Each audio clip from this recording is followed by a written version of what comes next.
few moments later. Hello guys, welcome back to my channel. Ako po ay galing sa bakasyon at ito po ay personal ko pong ibahagi sa inyo ang ating pag-alis o pag-departure natin sa Pilipinas po.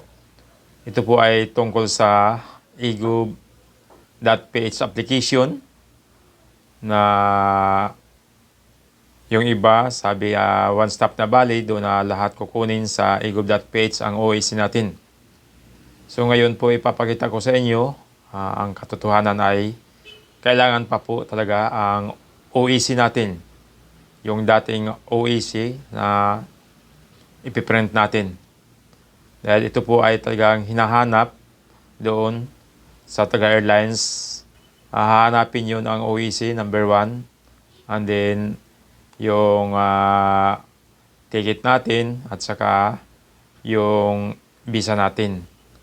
And then pagdating naman po sa sa check-in counter, ganun din po hahanapin yung OEC at saka yung visa at ticket. Hindi na kasi ipipresent naman once na i-present natin yung o passport natin ay makikita na doon sa check-in counter.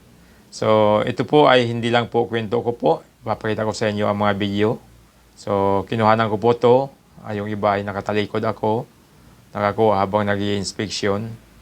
And then, ganun din po sa chicken counter po. So, let's watch my full video po. Thank you. Ito guys, kinuhanan ko to patalikod guys.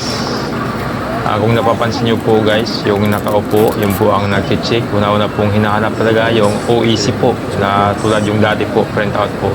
Hindi po na-allowed nila o in-honor yung sa egov.ph application po na sinasabi nila pag-iisahin na. So pansinin nyo po yung mga nakapila. Ako po kasi tapos na yun. So kinuhanan ko po habang nakapila ko papuntang check-in counter. Kinuhanan ko po nakatalikod. So ito po kung napapansin nyo po talagang hinahanap yung OEC print out tulad ng dati po. Pansinin nyo po habang nakapila yung iba, yung po talaga ay hinahanap. Kaya si kabayan naghahanap talaga.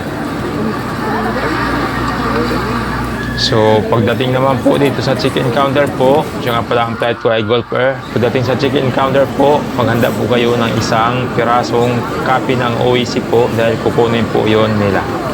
At i-present lang po yung passport nyo, no need na yung ticket dahil makikita na nila doon sa system nila once i-present natin yung ating passport po. So yan lang po ang may bahagi ko sa inyo. Ang katotohanan ay yung dating old OEC natin na print out talaga po natin. So pagdating naman po sa immigration po, separate po tayo mga OFW. At pag unang pasok po natin, ipasok natin yung boarding pass, barcode para makapasok tayo sa immigration. At ito naman po yung immigration check. Ilagay nyo lang po yung passport natin, barcode sa yung first page ang harap natin at tumingin tayo po sa camera. Maraming salamat po. Please don't forget to subscribe my channel.